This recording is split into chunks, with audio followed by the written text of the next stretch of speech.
Nos volvemos a encontrar en otro conversatorio donde intentamos hilvanar voces, reflexionar un poco sobre distintos temas, básicamente sobre las cuestiones del poder. En este caso, para hablar un poco del federalismo, ¿qué está pasando con el federalismo en Argentina? Hace muy poquito el presidente y 18 gobernadores firmaron un pacto de mayo y eso nos invita, funciona como un disparador, nos provoca para pensar un poco qué está pasando con las provincias en nuestro país, en esta relación de las provincias y los municipios con el gobierno nacional, esta discusión que hay en torno al Estado y por supuesto al federalismo. Por eso, bueno, hoy vamos a tener una rica, una linda conversación en torno al federalismo en Argentina.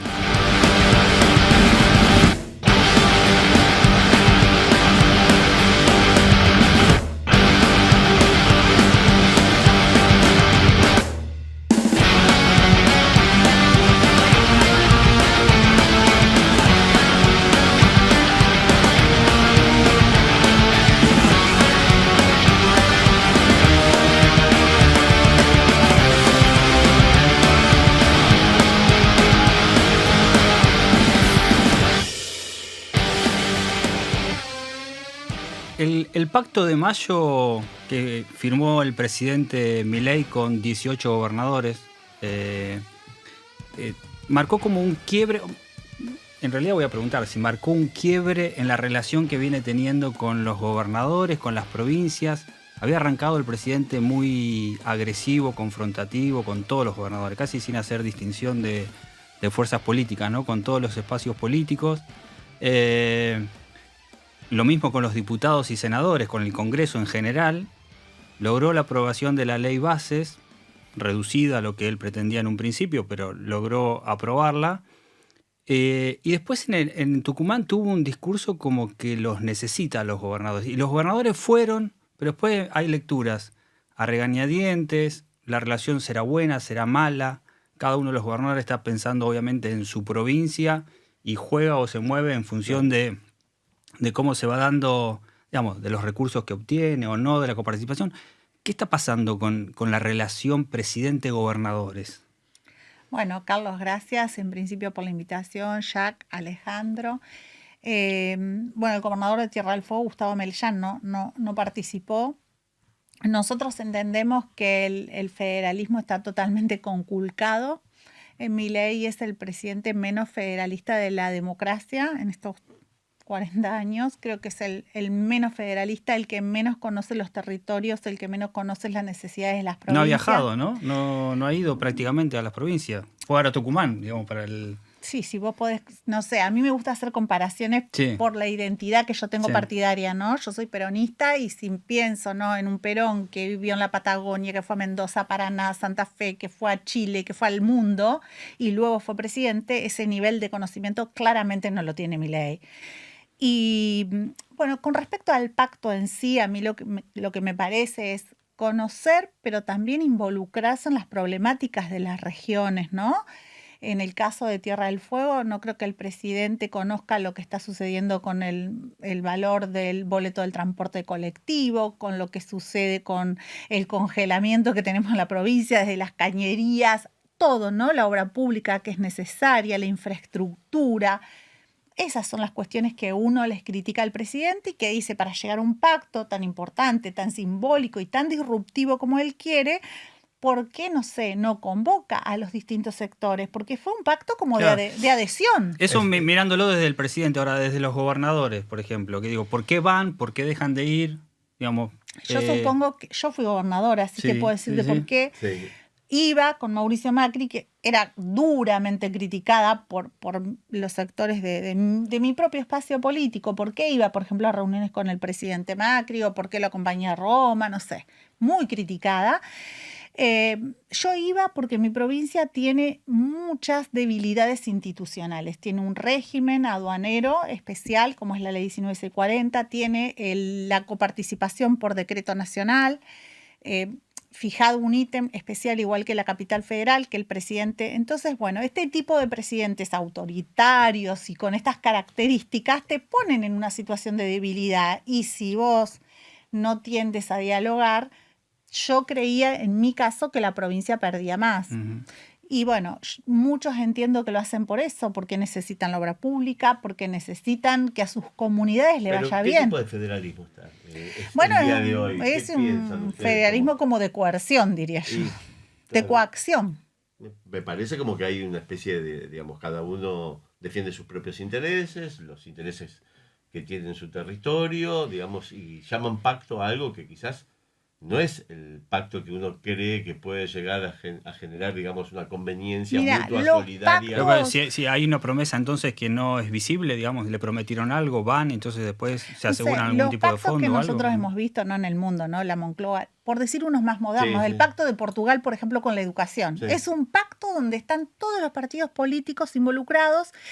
Se puede discutir de todo, disentir en todo, pero en el tema educativo, Portugal están de acuerdo, todos los partidos políticos y van para adelante en ese pacto. Eso acá no sucedió. Pero acá no hay interés, vos mismo lo dijiste, no hay interés de involucrarse en las problemáticas que tiene cada una de las provincias. Y no hubo una citación a los partidos políticos, a la oposición, a las cámaras industriales, a los sindicatos, a las universidades. No hubo apertura, el pacto fue como de adhesión. Pero entonces eso no significa de alguna manera que la política hoy en día no está dando respuesta, digamos, a este federalismo, que se está hablando de un federalismo que en realidad está vaciado de contenido. Mira, si querés una autocrítica, creo que algo puede suceder, ¿no? Más allá de Milei. Si la política no defiende a la política, si la política piensa que, no sé, por decirte, la discusión de ganancias es judicializar en vez de haberlo discutido en el Senado como debería haberse discutido, o en vez de que ahora que tenemos dificultades, por lo menos los patagónicos, en vez de decir vamos a judicializar, ir a conversar y tratar de debatir y tratar de llegar a acuerdos, pero parece que así estamos todos, ¿no? En estas posiciones que... A mí me da la impresión, por momentos, no sé a ustedes, que las provincias, digamos, o sea, que el tipo constitucional, el modo organizacional, constitucional que tiene la Argentina, es como que quedó a medio camino. Esa es la sensación que yo tengo. ¿Qué quiero decir? Son provincias, hay un Estado central, hay un federalismo, digamos, que creo que se declama, porque hoy estamos hablando de la política, hoy está como más bien declamado ese federalismo. Y por el otro lado, digamos, esas provincias tienen una autonomía, pero también es una autonomía relativa, porque dependen, digamos, de los impuestos, de lo que pueda tributar, digamos, sus propios, las mismas personas. Contribuyentes, exacto, perdón, no me salía la palabra. Digo, pero, digamos, y lo que demande y lo que reciban de nación, o sea... Federalismo y coparticipación están como también íntimamente vinculados en ese tema, ¿no?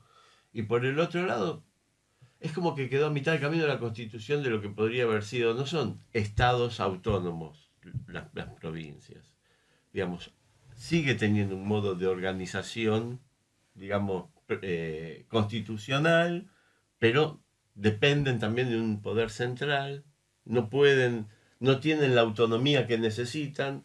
Se impone una federalización como nominativa, pero no la tienen porque quieren desarrollarla y no la pueden tener. Necesitan plata para los caminos, plata para infraestructura. Imagínate que del momento que vos vas a pedir un crédito a la Corporación Andina de Fomento, al BID, al que sea, vos tenés que tener autorización del Ministro de Economía de la Nación. Hubo como algún intento de regionalizarse, ¿no? De juntarse algunos gobernadores de la Patagonia, por ejemplo, de juntarse en función de intereses comunes, sea el energético. ¿No hay parlamento también patagónico? Sí. Y bueno, entonces hay un modelo de regionalización que se está dando, que está como, yo lo veo como la nación en un estado de descomposición, con un gobierno central que aprovecha con todas sus medidas de desregulación, privatización, todo lo que quiere imponer, digamos, a descomponer esta idea de nación, porque se está rompiendo hasta la idea de solidaridad entre todos los actores. Esto es lo que me parece. No sé, digo... Tengo la impresión de que hay un presidente que cree sinceramente en lo que está haciendo y 18 simuladores que le hacen creer que él está haciendo lo que él cree.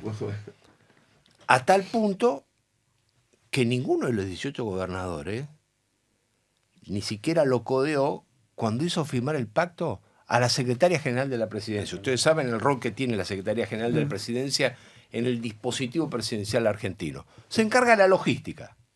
¿Sí? Es el área que se encarga de la logística. La responsable de la logística del presidente firmó el pacto y supuesto pacto refundacional, y seguramente él, el presidente, después de que firmó, y también la responsable de la logística presidencial, deben haber creído que cumplieron con una etapa refundacional de la Argentina. Bueno, habla de refundación, ¿no? Sí. Tiene esa cosa de refundación. La nueva Argentina, dice.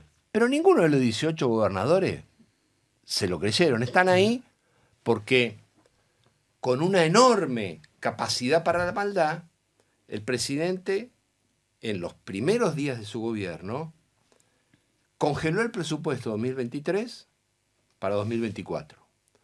Cortó las transferencias que ellos de manera ladina denominan discrecionales, pero que no son discrecionales, a las provincias. ¿Por qué no son discrecionales?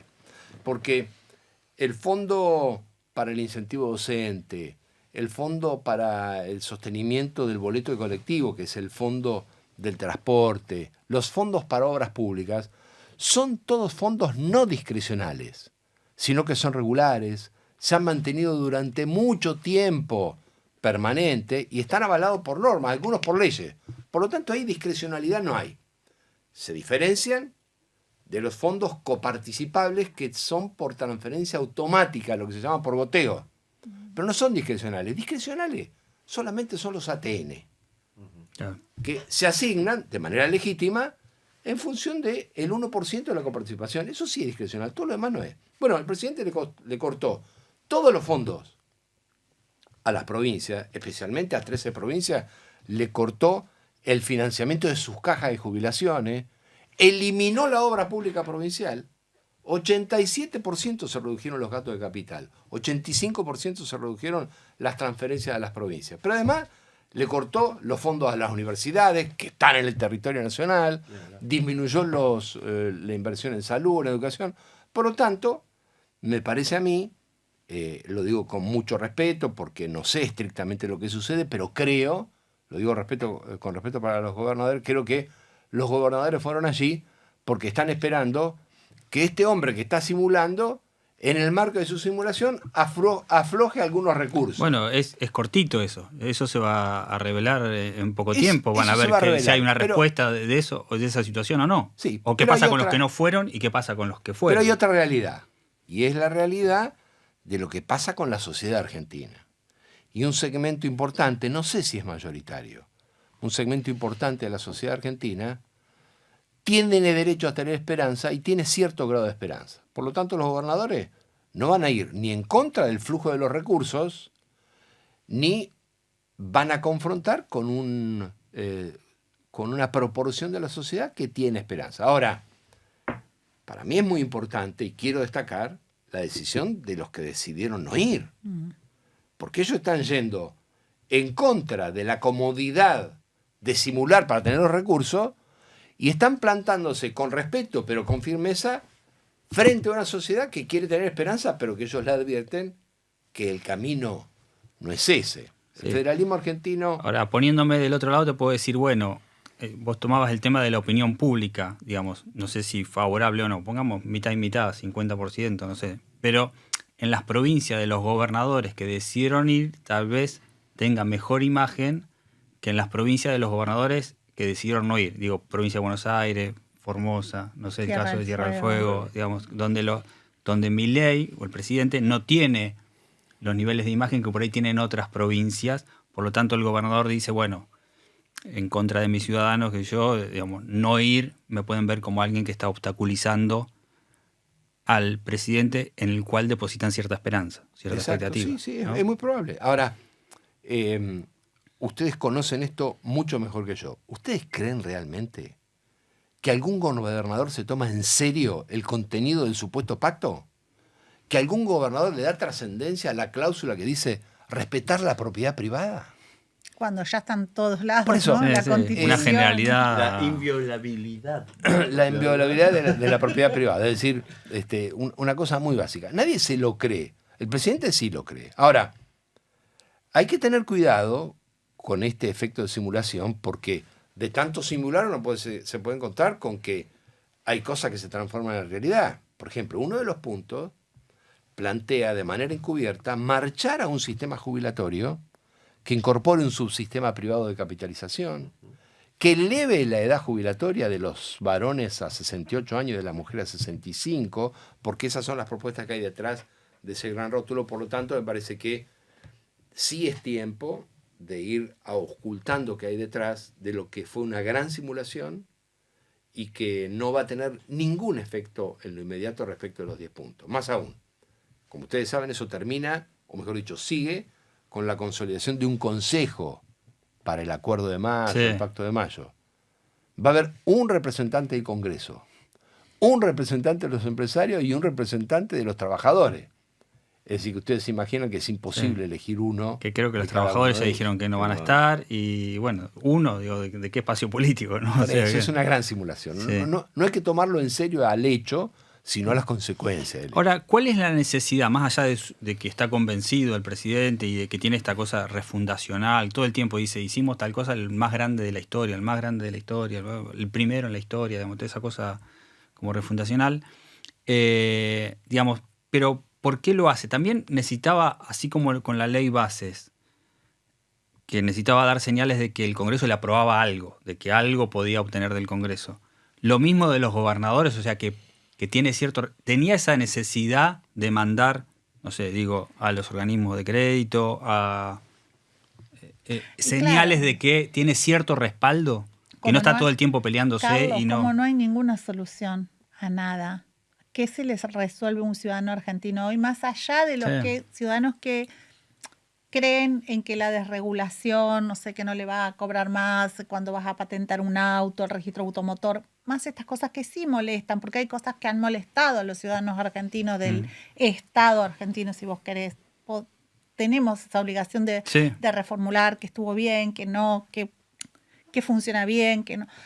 Pero creo que hoy no hay ninguna solución que brinde Milei. No es un presidente que brinde una esperanza, un futuro. Te dice en 40 años no estoy yo, ni quizás mis hijas, no sé.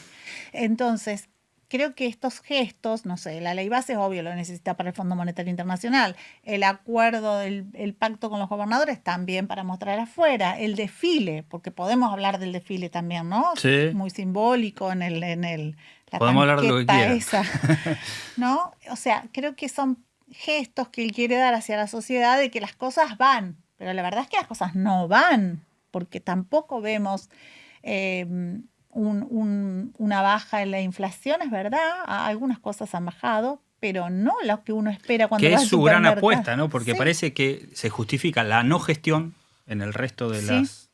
Porque incluso ellos mismos reconocen, no importa, digamos, lo que importa es bajar la inflación. Con lo tanto, digo, áreas que están descuidadas y demás, y se lo advierten también, no sé si aliados, pero diputados que han colaborado con la aprobación de la ley base, que ellos le están advirtiendo que no hay gestión. Bueno, las herramientas las tenés ahora, digamos, hay que gestionar, ¿no? Sí, lo escucho hacia Miguel Pichetto, que es alguien que yo sigo, que fue mi presidente de bloque en Senado, por eso yo les tengo mucho respeto, y que veo, bueno, él es alguien que dio las herramientas, que con su bloque votó, pero dice, ojo, pónganse a gestionar, ¿qué es esto de la ley hojarasca de Schwarzenegger?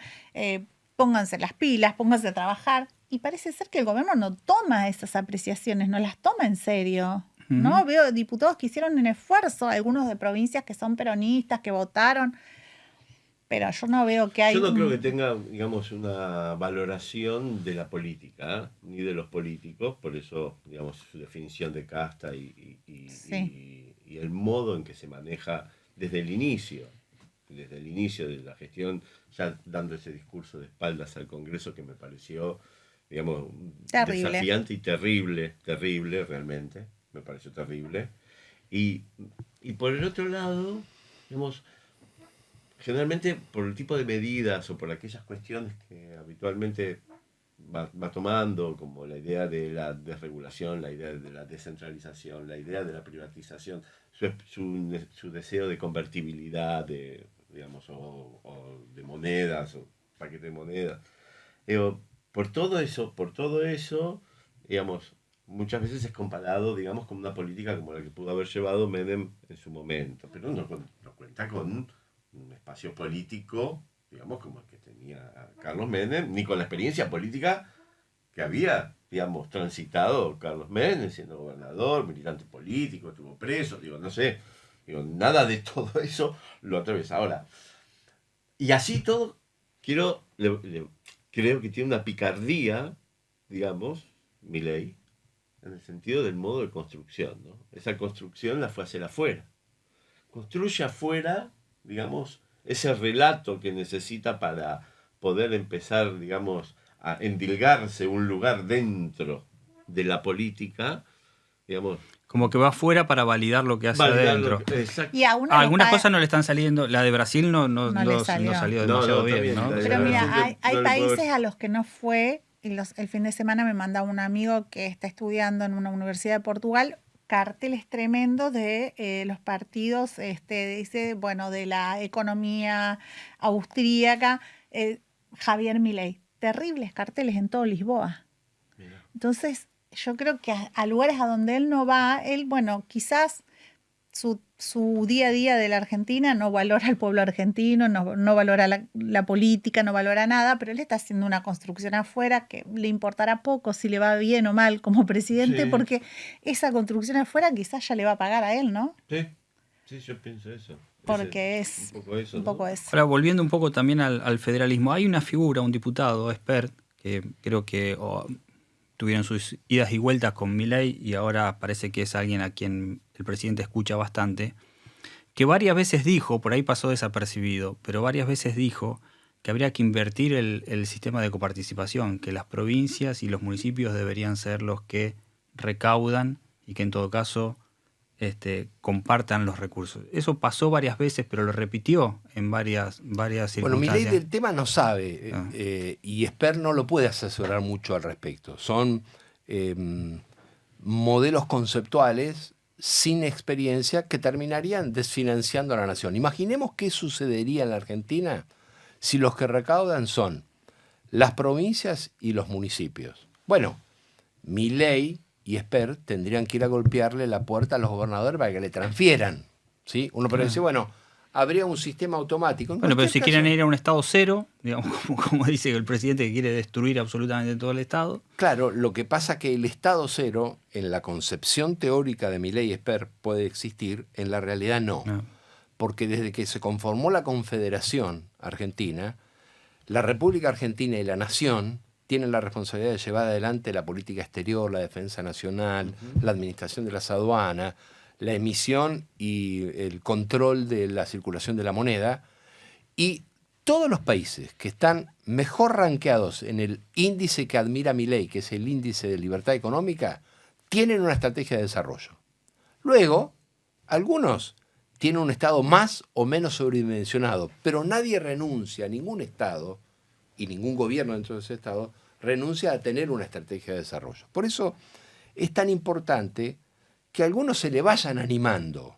No digo quiénes, pero en todo caso ha habido una comparsa muy entusiasmada al principio cuando se reflejaba en los diarios que aparecían como amigables y ahora ellos mismos se presentan como con la tarjeta de amigable. Bueno, alguno de esos va a tener que ir animándose a plantearle al presidente las cosas que ellos dicen en privado, que necesitamos pasar de un escenario en el que si se ha controlado la inflación mucho mejor, pero que se sostenga con crecimiento y con distribución.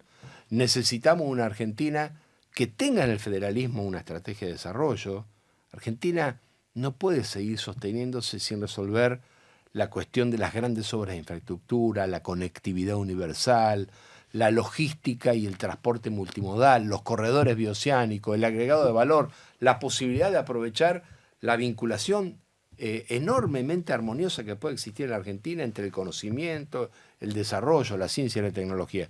Y estos son los temas que Milei no es que no trata, Milei ignora, porque en su visión hay una tremenda antigüedad. Él no está al tanto de lo que es la discusión de la frontera a nivel global, sino que tiene una llamativa inclinación a irse hacia el pasado, un pasado estrictamente conservador y muy básico. Se demuestra también su enorme falta de saber hacer. su enorme práctica de la lectura. Cuando el presidente hace referencia por escrito al alfabetismo y no puede pronunciar de corrido alfabetismo o analfabetismo, da cuenta de que tiene falta de ejercicio de la lectura. Es decir, sigue la simulación, porque todos sabemos que él es el campeón del machete. Ha sido denunciado públicamente, pero ha sido denunciado públicamente por ejemplo, plagio. Alejandro nunca fue a ninguna comisión cuando estaba en el Parlamento. Es el único caso. Mira, yo fui cuatro veces diputada nacional, 4 periodos.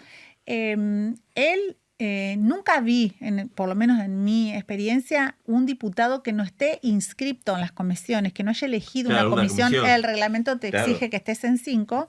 Él no estaba en ninguna. Y no participaba en ninguna. Nunca lo vimos. Bueno, también fue contemporáneo, digamos, en la Cámara convivieron. Claro, sí. ¿Qué pasó? Les cuento lo que pasó una noche. Porque el hombre decía que él no se quedaba tarde a la noche, porque a la noche se votaban las leyes con los artículos en particular, y ahí surgían los arreglos. Es decir, él creería que si él no los veía, bueno, los periodistas no lo ven, las cámaras no lo enfocan. Entonces quedaba como una especie de telón oscuro que garantizaba acuerdo en los artículos en particular. Bueno, una vez se quedó.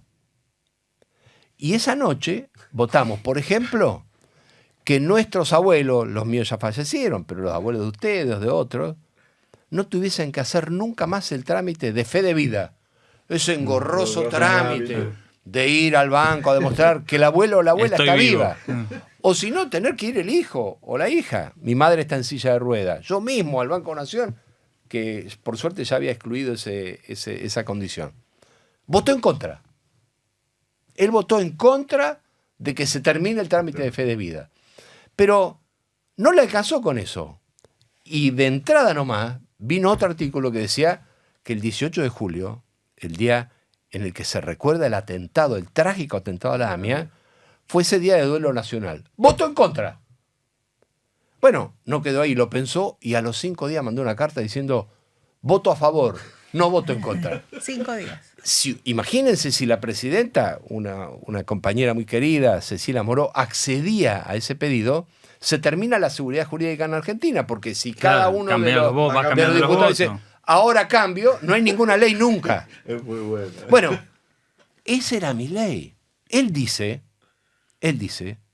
que el Congreso es un nido de rata. Claro. Y yo la verdad que no creo que sea un nido de rata y no comparto muchas cosas con muchos de los que están allí. Pero no es un nido de rata. Ahora, solo supongamos, solo por 10 segundos supongamos que tiene razón Milei y el Congreso fuese un nido de rata, cosa que no creo. Él era la rata más haragana de todo el Congreso. Sí. No tengan ninguna duda. Se quedaba dormida ninguna siempre. Duda. La rata más haragana se llama Milei. Nunca iba a la comisión de presupuesto. Que nosotros éramos habitués de la comisión de presupuesto. Todo el tiempo, toda la semana, horas nos pasamos discutiendo. Nunca lo vimos a Milei. Nunca apareció. Y ahora, viste, nos habla todo esto de economía, nos aplica toda esta escuela austríaca. Y todo esto que él plantea, ¿no? Teniendo cero en cuenta lo que pasa con la industrialización en el país, las pymes, las economías regionales. Yo me voy un poquito del tema, si no te molesta. No, tema, para nada. ¿Y la actual vicepresidenta participó de las reuniones? ¿Participaba en las comisiones? No.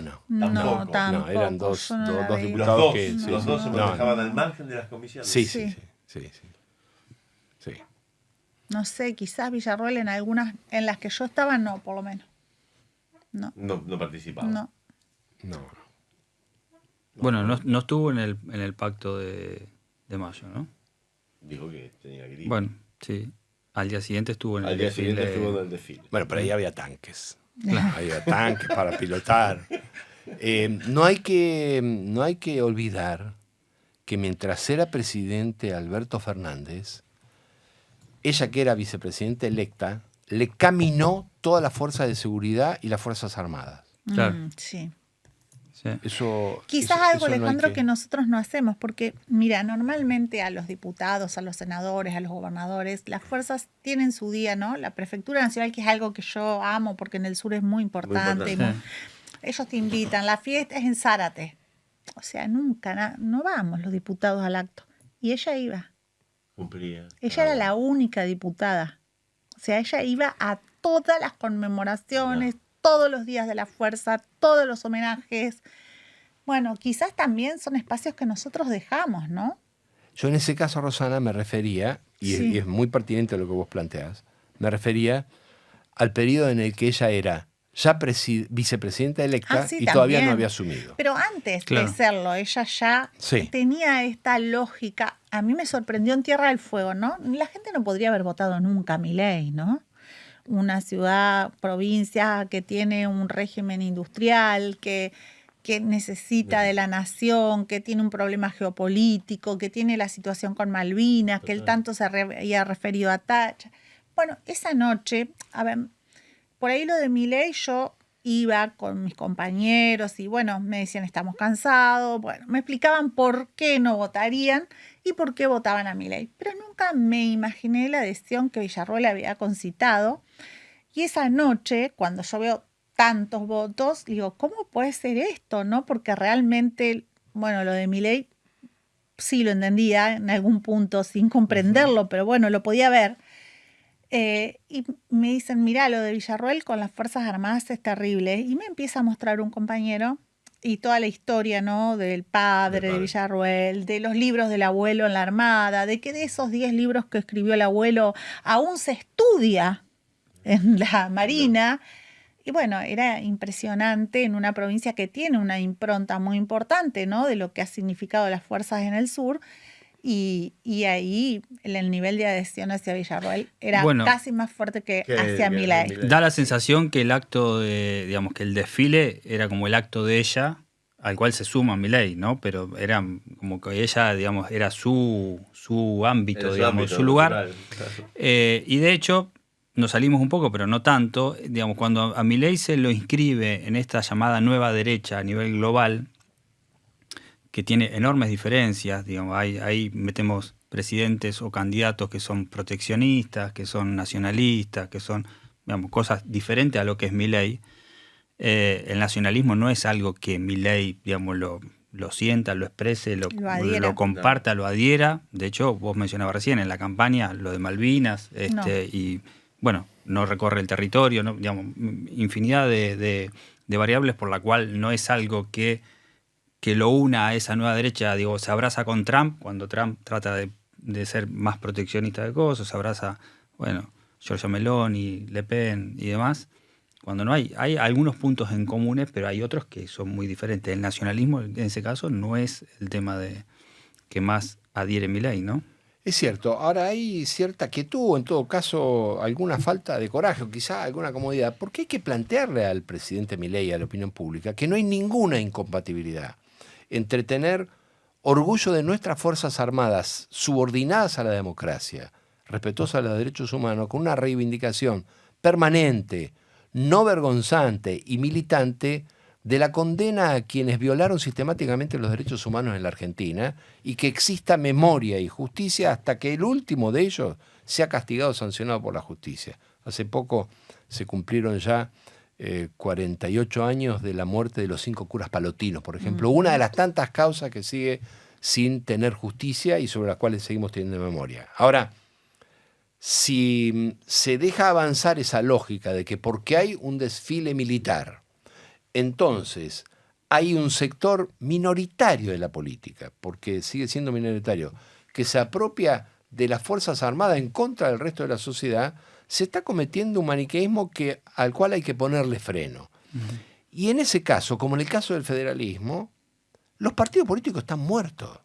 Pero están muertos porque quieren, porque recursos tienen, institucionalidad tienen, profesionales existen. Es decir, hay una tremenda haraganería, pero una tremenda haraganería. Los partidos políticos tienen que estar abiertos todos los días planteando análisis de políticas públicas, presentando propuestas, ayudando a sus diputados y senadores a presentar proyectos. Pero vos sabés que no son convocantes hoy, ¿no es cierto? No importa, yo no me refiero a eso. No, ya sé. Me refiero al trabajo que se necesita. Sí, hay más personalismos y se esperan liderazgos. No importa eso. No importa si convocan o no. No estamos en elecciones, ¿sí? Pasa alguien por la puerta del partido político y dice, ¿es malo? No importa eso. Adentro tiene que haber 50 personas trabajando. No hay vitalidad interna. Por eso, pero eso no tiene nada que ver con si tienen descrédito o no en la sociedad. Todo el mundo está atravesando una etapa de crisis de la representación política. Pero nadie cierra los partidos. En ningún lugar del mundo se cierran los partidos. Ni en Uruguay ni en Chile se cierran los partidos. Es que si funcionan como herramientas electorales, lo único que importa es cómo la opinión pública va viendo. El partido político tiene que estar abierto todos los días, de lunes a viernes y el sábado también, dando capacitación, analizando la evolución de la tecnología, dándole a los jóvenes elementos como para tener un análisis de la realidad, ayudando a las provincias, a los gobernadores, a los legisladores, a los concejales. Para eso está el partido político. Yo estoy de acuerdo tampoco con lo que decís, en parte. Y en otra parte digo, digamos, un partido político debería, por lo que decís vos, debería estar acompañando, como lo fue en algún momento, un proceso de desarrollo político integral en la sociedad. Digo, y eso, como que el partido político también está alejado de la sociedad. Exactamente es lo que estoy diciendo, lo que estoy planteando. El partido político está muy alejado de lo que Exacto. realmente. Llegó una persona sin partido político. Sí. O sea, llegó una persona gracias a las redes. Entonces digo, el partido político tampoco es que está cerrado, pero no tiene vitalidad interna, no genera un espacio, digamos, de convocatoria, no sé, al menos no sé si pasa eso en el sur, digo, acá, digo, y con mis hijos, no sé, digo, ninguno de los de 20 años va a ir al partido político, no se mete dentro de un partido, cuando quizás en mi época yo me enganchaba dentro de un partido político. Si uno de ellos quisiera, si uno enciende eso quisiera ir, el partido está cerrado, toca timbre y no atiende nadie. Este es el principio. Sí, claro. La Argentina tiene una constitución que consagra la democracia de partidos. Esos partidos tienen que tener el enorme talento de descubrir también qué pasa afuera, asociarse a organizaciones, corrientes, asociaciones de la sociedad civil, universidades y rebuscárselas, porque de lo contrario se consagra prácticamente lo que uno critica, que son estrictas maquinarias electorales. Mencionabas la crisis de representación, la crisis política. Varios espacios políticos y dirigentes entraron en crisis frente a lo que significó la irrupción de Milei, ¿no? Hay que prestar atención a los gobernadores, hay que prestar atención a los intendentes. Cuando digo uno empieza a buscar, digamos, no sé si nuevos liderazgos, pero nuevas referencias, nuevas cosas. Hay que mirar ahí experiencia de gestión, territorio, demás, o no, digamos, o a la luz de lo de Milei, no. En algo en el Partido Justicialista, por ejemplo, sí, que es lo que, bueno, yo conozco, milité toda mi vida. Pienso, no sé, si nosotros queremos recuperar provincias para el justicialismo, por ejemplo, yo miraría esto. ¿Quiénes son los intendentes jóvenes en cada provincia? ¿Quiénes el Partido Justicialista ha resignado las capitales de provincia? Directamente no tenemos una... A ver, el partido, como dice Topo, no solo que no está abierto, hemos resignado a decir, bueno, a ver, ¿qué capitales de provincia vamos a tratar de conquistar? Las grandes capitales a nosotros como partido se nos han ido. Creo que excepto Paraná, no sé, la capital de Catamarca y no sé cuál otra tenemos. Las hemos perdido a todas. No representamos los grandes centros urbanos. Entonces, yo creo que desde ahí tendría que ser el desafío, ¿no? Desde qué intendentes, qué provincias podemos recuperar, qué capitales de provincias podemos recuperar para tener voz y hacer un trabajo que nos va a costar un tiempo, ¿no? Que nos va a llevar actualizarnos, modernizarnos, reconciliarnos con el electorado, no juzgarlos y también conocerlos, porque en el caso del Partido Justicialista yo creo que hemos también perdido, no sé, la zona centro de la Argentina, aunque hay gobiernos justicialistas que no condicen con lo que el partido a nivel nacional, ¿no? O sea, ¿por qué perdemos nosotros Entre Ríos, Santa Fe, Córdoba, Mendoza, San Luis? Es terrible. No interpretamos. Si uno mismo, yo voy, no sé, de Tierra del Fuego, de Ushuaia, de Río Grande, a Córdoba, y me cuesta entender, ¿no? Pero sin embargo ahí hay un peronismo que ha interpretado a su sociedad y que gobierna. Total. Entonces, bueno, creo que todos esos ejercicios, esos debates, los tenemos que dar, los tenemos que hacer para poder regresar a tener, no sé, nosotros aspiramos, creo que Alejandro también, ustedes también, a tener una representación distinta en nuestro país. A mí no me representa Milei, no me representa Milei diciendo que Margaret Thatcher es fabulosa, diciendo que no le importa la geopolítica, que Malvinas no sé qué va a negociar. Imagínense yo que vengo de una provincia que es bicontinental, que tiene un conflicto porque tiene una parte de su territorio usurpada, que tengo un estrecho de Magallanes que está siendo muy mirado, que tengo una Antártida que está totalmente también amenazada por grandes potencias que dicen que ahí hay tremendos recursos naturales y que nadie le presta atención. O sea, no me representa, pero sé que tenemos que hacer un ejercicio y una tarea, si se quiere, de formación, de reconciliación y de comprensión del electorado y también de poner quizás de tocarle la fibra, ¿no? A nuestra gente, de hablarle de las cosas que se requieren. Y la política tiene que empezar, la política y el político tienen que empezar a hacerse una autocrítica un poquito. Sí, ¿no? claro, yo me la hago, ¿eh? No, ¿sabés qué? Te digo que a nadie le gusta, porque yo he dicho cosas, digo a veces cosas terribles. También tenemos que hablar de por qué se nos cuestiona tanto en el peronismo, por ejemplo, las cuestiones de corrupción, que son cosas que nosotros no queremos hablar, nadie quiere. Bueno, si nosotros no abordamos, y así nos va después, ¿no? Temas simples. Hoy un joven de 25 años te dice, yo no voy a poder tener un departamento, no puedo pagar el alquiler, no puedo pagar la expensa. Entonces, ¿qué respuesta vamos a dar? Y lo que decía el Topo me parece importante, a digamos, abandonar la simulación, ¿no? Porque la gente, digamos, todos lo detectan eso, cuando el hacer como sí y no hacer las cosas de verdad. El estudio, el informe, la opinión con sustento, aunque eso pareciera que no tiene valor en la opinión pública, porque vale más un posteo, una aparición en TikTok diciendo tal cosa, y entonces, ¿para qué voy a hacer tal cosa? Dejar de simular, yo creo que en el tiempo surge ese efecto de decir, bueno, no es que hace como sí para la foto, hace como sí para tal cosa, hace como sí, y en realidad se termina viviendo de la política y no agarrando la política como una herramienta transformadora, y eso se detecta, eso se ve en los hilos, y eso es el emergente Milei, entre otras tantas cosas, ¿no? Ahora, vos planteaste un tema que me parece que es uno de los temas de fondo. Es muy buena la respuesta, yo comparto mucho la respuesta de Rosana, que es cómo se sigue después de este fenómeno Milei que de alguna forma desestructura la política argentina. Y yo no dudo de que muchas fuerzas populares van a tener intendentes o intendentas, gobernadores, que van a seguir ganando elecciones. Por dos razones. Primero, porque a Milei no le importa disputar ni las provincias ni los municipios. Ni le va a importar. Por lo menos de acá a 2025 eso no le va a importar. Pero sí tiene capacidad probada para montar una estrategia nacional y ganar elecciones. Y lo que va a suceder es que la totalidad de los gobernadores que se sientan amenazados por la marca La Libertad Avanza en 2025 van legítimamente a despegar las elecciones provinciales con cargos municipales y provinciales propiamente dicho de la elección nacional. Y luego jugarán su suerte en función de cómo venga la coyuntura en la elección nacional.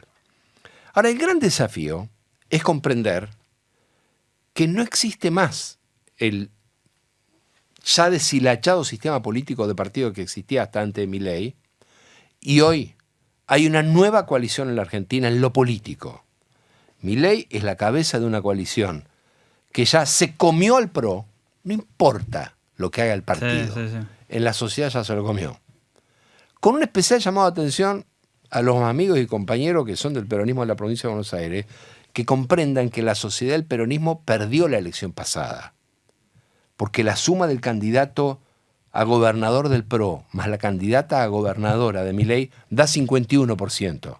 Bueno, lo que estás diciendo es que ellos dos juntos en una próxima elección ganan. Y te estoy diciendo que en la sociedad eso ya está junto. Claro. El votante del PRO de la Libertad Avanza ya está junto. ¿Sí? Cuando en su momento Daniel Scioli fue reelecto como gobernador de la provincia de Buenos Aires, lo hizo con el 56% de los votos. Kicillof con el 45%. Es decir, que si a Milei no le va muy mal, naturalmente esa expresión social ya tiene más del 50% en la provincia de Buenos Aires. ¿Sí?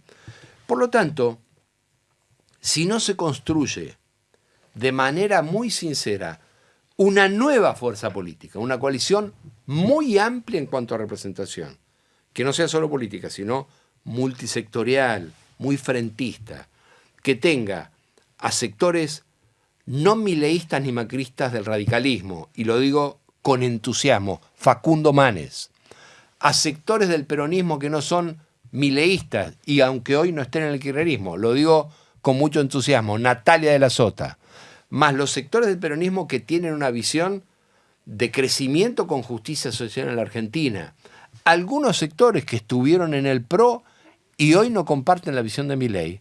Si todo eso, más sectores sociales amplios, no se juntan, o no nos juntamos, nos va a ganar la coalición de Milei, el macrismo y un sector del radicalismo que está muy cómoda con Milei. Se viene una Argentina de dos nuevas coaliciones en el 2027, que no se va a ver expresada en 2025, donde va a haber todas realidades provinciales segmentadas o fragmentadas. Va a haber solo un sello nacional. Es La Libertad Avanza. Ni el peronismo ni el radicalismo van a tener, ni van a querer tener, un sello nacional en el 2025.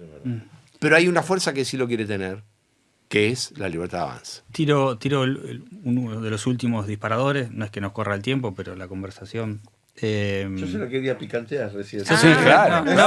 Se la puede picantear, pero quiero dejar flotando. Porque me gusta lo que dice. No corto. Quiero dejar flotando esto, no quiero apelar a dotes de gurúes ni nada por el estilo, pero imaginando un poco el futuro, vivimos una Argentina pendular, ¿no? Que vamos... Y recién nombrabas a algunos dirigentes. ¿Hay espacio para ese centro? ¿Hay espacio, digamos... Imaginando, también el desafío del político y de la política es imaginar escenarios futuros, ¿no? Entonces, digo, en esa imaginación del escenario futuro, el post-Milei o lo que sea, imaginamos otra vez un péndulo que vuelve a su posición original, o alguien en espejo con lo de Milei, o podemos hablar de una tesis, una antítesis, una síntesis. Sumo a lo que de estás eso. diciendo vos, a tu pregunta, me gustaría sumarle lo siguiente. El gobierno de Milei, digamos, para mí es como que tiene dos posibilidades. O termina siendo el ajuste que todo el mundo quiere y necesita, y después se puede ir. O un Remes-Lenikov, para ponerlo en términos brutales. Pobre Remes, que lo queremos. Pero estoy poniendo en términos brutales. O termina produciendo el proceso, digamos, de desregulación, descentralización, las privatizaciones, que pudo llevar Menem adelante. Estoy comparando mal, rápido, mal, ya sé, no se enojen. No, al contrario.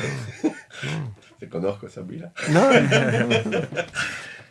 Entonces digo, el proceso que vos decías, que es interesante, un Facundo Manes, por ejemplo, con un espacio, digamos, de convocatoria, digamos, político, intersectorial, digamos, que es interesante, a mí me hizo, como dije, bueno, puede ser como una especie de nueva alianza. Ponele, que no está mal.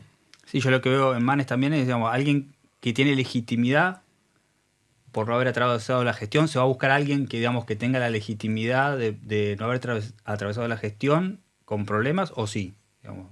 O un gobernador. O un gobernador exitoso, digamos. Sí.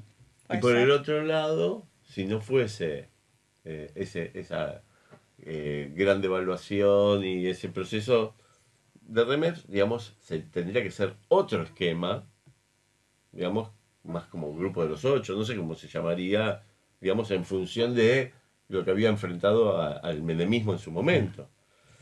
Digo, a mí, digamos, personalmente me parece interesante lo que plantea el Topo, digamos, como un espacio intermedio, pero también está un poco en reacción a los resultados que vaya teniendo el gobierno, ¿o no? Sí, lo que estoy planteando no es que surge de algo que me imagino, sino de lo que veo. Ajá. ¿Y qué veo? Veo el peronismo, Unión por la Patria, que se ha mantenido, salvo excepciones, muy firme en una posición en contra de Milei, y otros sectores, no tan mayoritarios, pero cualitativamente importantes, que no se han dejado llevar por la comparsa del amiguismo con Milei.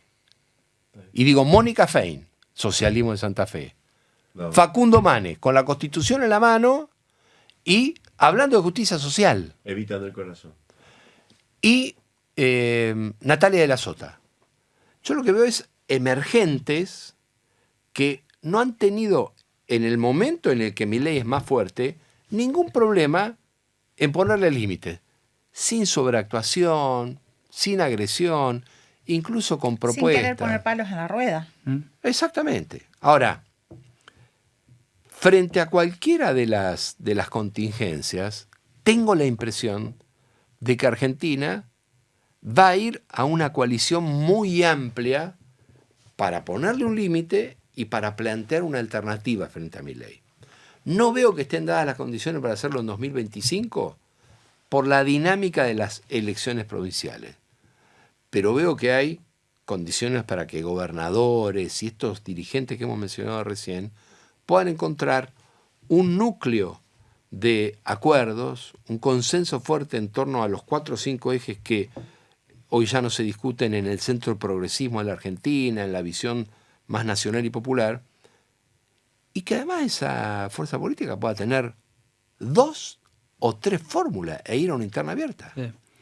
¿Qué mejor? Yo lo que planteaba es si en la opinión pública, no solamente Argentina, hablo ya casi a nivel global, hay una escucha activa para esos proyectos, para esa argumentación, para esas cosas, para alguien que no está en los extremos, para alguien que no grita, para alguien que transita por ese camino, digamos, más de proyecto de un país, de un proyecto, digamos, ¿hay espacio para eso? Hoy parecía que no lo sé si después de esta experiencia, ¿no? Yo lo pienso exactamente al revés. Esto no es una estrategia de marketing a ver qué está pidiendo hoy la sociedad. Es proponer un sueño y construir una alternativa. Pero yo le digo, si eso puede prosperar, digamos, si eso puede tener una aceptación. Vos lo sabés mejor que yo. Sí. ¿Cuánto tenía de intención de voto Milei 6 meses antes? En enero de 2015, Mauricio Macri medía 5%. Entonces, yo respeto esa visión, porque uno no puede negarse a ir auscultando la realidad. Pero quien propone no tiene que partir de cuál es lo taquillero hoy en el mercado, es al revés. ¿Cuál es la visión que uno tiene para la Argentina? Y en ese sentido hay que transitarla, hay que caminarla. De lo contrario, uno también puede hacer una alternativa que yo desprecio, pero se puede hacer, que es decir, bueno, esperemos que este hombre se caiga, como hace Guillermo Moreno, por ejemplo, claro, a quien respeto pero no comparto nada.